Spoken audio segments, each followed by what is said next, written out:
sağlamlığımızı qorumaq məqsədi ilə istifadə etdiyimiz qaçış qurğularının da özünün digər texniki avadanlıqlar kimi özünün də xüsusi qayğı tələb edir.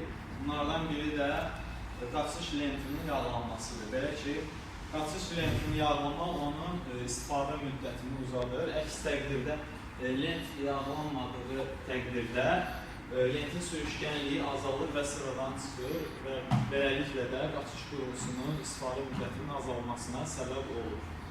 Belə. Bunun üçün qaçış lentini yağlamaq üçün hansı üsuldan istifadə etmək lazımdır? Bunun üçün xüsusi yağlar olur. İdman avadanlıqları satılan mağazinlərdən əldə edə bilərsiniz. Xüsusi yağlardır, lent üçün olan istifadə olunan yağlar. Bunlar sırf qaçış lentlərinin yağlanması üçündür, xüsusi yağlar. Belə ki, qaçış lentinin avadanlıq stop vəziyyətdə olmalıdır. Biz qaçış lentini qaldırırıq. Gördüyümüz kimi qaçış lentinin altında qaçış taxtası olur.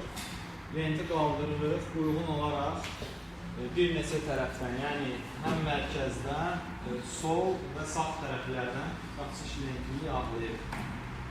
Məsələn, yağı lentin uzunluğu boyunca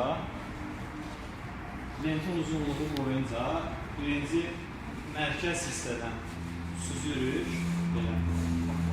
Daha sonra isə uyğun olaraq sağ və sol tərəflərdən.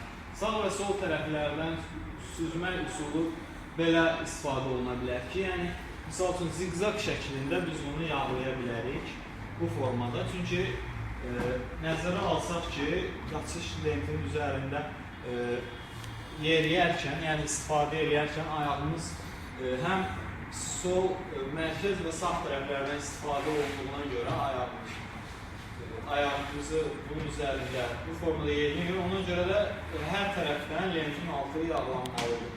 Daha sonra isə, lentin altını yağladıqdan sonra